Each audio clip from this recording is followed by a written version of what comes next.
Saya Fikri Garisal Utomo dengan NIM 067. Di sini untuk judulnya yaitu optimalisasi saluran digital untuk pemasaran produk Vitafruit melalui platform e-commerce dan media sosial. Yang pendahuluannya sendiri yaitu pada latar belakang perubahan gaya hidup modern membuat konsumsi buah menurun sehingga banyak anak muda yang kekurangan vitamin. Kondisi ini mendorong munculnya kebutuhan akan produk praktis yang bisa membantu memenuhi nutrisi harian. Vitafruit hadir sebagai solusi gamis vitamin yang sehat, mudah dikonsumsi dan dipasarkan secara digital untuk menjangkau audiens yang muda yang aktif di media sosial. Yang kedua yaitu tujuan untuk merancang strategi pemasaran digital untuk meningkatkan kesadaran merek, kemudian memperkenalkan prototipe gummy sehat berbahan sari buah, kemudian melakukan uji preferensi konsumen terkait rasa, tekstur, dan kemasan, meluncurkan kampanye digital di Instagram dan TikTok, mengukur kinerja pemasaran melalui KPI dan memberikan rekomendasi pengembangan usaha. Kemudian yang ketiga yaitu ruang lingkup pengembangan prototipe produk. Yang kedua survei dan uji sampel konsumen, desain branding dan konten promosi, kemudian pengelolaan pasar dan media sosial, optimalisasi saluran pemasaran digital. Yang kedua akan dijelaskan teman saya.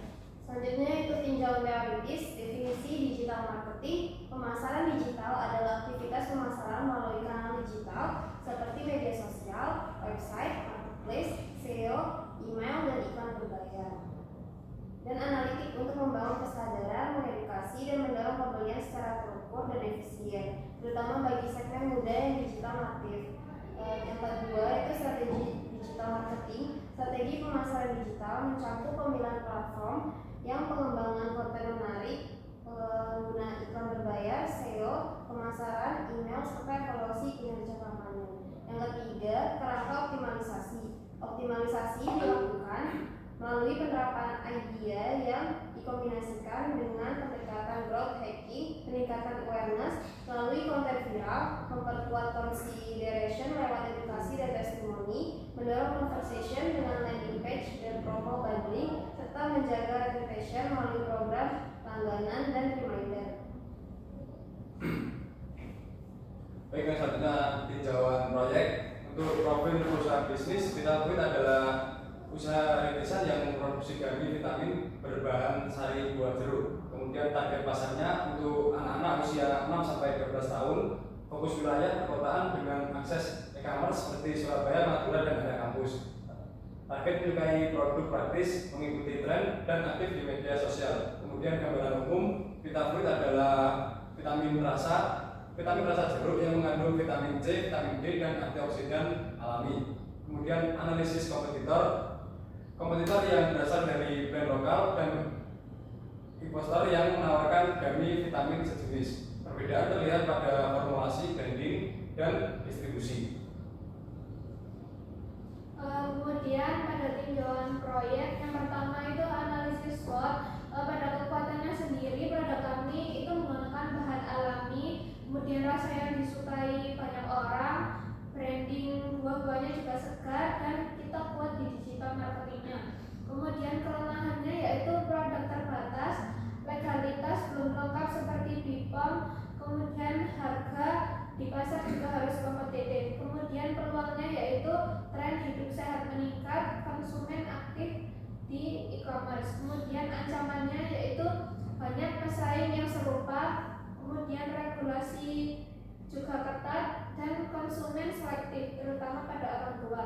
Kemudian segmentasi pasar demografis yaitu anak-anak usia 6 hingga 12 tahun, remaja 13 sampai 18 tahun.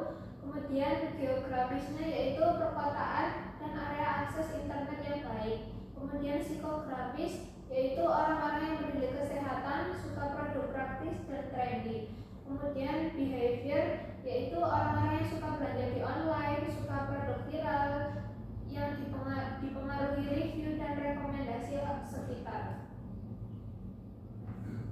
Selanjutnya itu metode pelaksanaan. Yang pertama segmentasi pemasaran online, fokus pada media digital yang paling sering digunakan target konsumen. Yang kedua, media sosial utama seperti Instagram dan TikTok. Yang ketiga, kanal pembelian seperti Shopee, Tokopedia, dan landing page. Yang keempat, kanal retensi dan komunikasi seperti WhatsApp dan email. Selanjutnya itu konsep konten. Konsep kontennya itu konten menarik, edukatif, dan juga mudah dipahami. Untuk videonya itu 45-60 detik, cerita pengguna, unboxing, testimoni orang tua, dan juga edukasi manfaat vitamin. Pesan utamanya adalah VitaFruit adalah vitamin harian yang sehat, praktis, dan disukai oleh anak muda.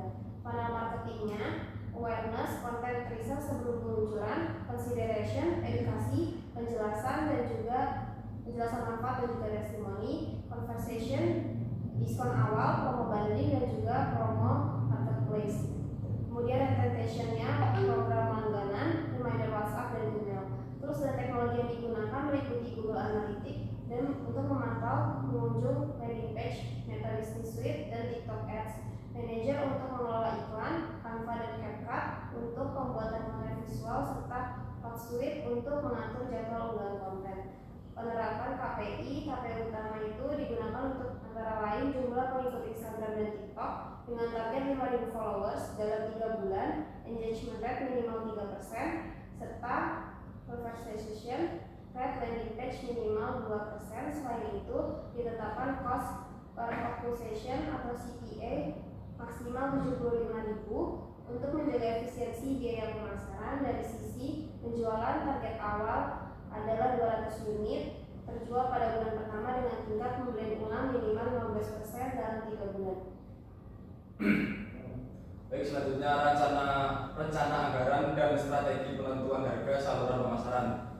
Untuk modal awal itu menggunakan modal sebesar 15 juta digunakan untuk perizinan, desain kemasan, promosi awal, dan kebutuhan produksi. Total biaya awal usaha mencapai 3.700.000, sedangkan investasi peralatan produksi sebesar 863.000, biaya operasional awal sebesar 400.000 digunakan untuk pengembalian bahan baku. Biaya produksi per unit sebesar 4.000 dengan harga jual 30.000 sehingga menghasilkan laba kotor sekitar 26.000 per unit. Promosi difokuskan pada digital marketing melalui Instagram dan TikTok dengan konten edukasi, testimoni, dan berbayar. Biaya gaji manajemen dicatat sebesar 3 juta per bulan dengan target penjualan 4.500 unit. Pendapatan diproyeksikan mencapai 135 juta. Analisis BIP menunjukkan titik pas pada 1,373 unit sehingga usaha ini dinilai cepat balik modal. Penetapan harga menggunakan cost based pricing untuk menjaga harga tetap kompetitif dan tetap memberikan margin keuntungan yang tinggi. Selanjutnya yaitu pelaksanaan dan hasil. Yang pertama yaitu deskripsi kegiatan. Pemasaran dilakukan melalui soft launching, penjualan offline dan via WhatsApp atau medsos, serta promosi rutin di Instagram dan TikTok. VitaFruit juga mengikuti Business Expo dengan tester dan penjualan booth yang efektif, meningkatkan minat dan kepercayaan konsumen. Kemudian yang kedua, strategi penetapan harga. Harga ditetapkan dengan cost based pricing menjadi 30.000 per kemasan, didukung promo diskon, bundling, dan penyesuaian harga saat expo agar tetap kompetitif dan menarik bagi pelajar atau mahasiswa.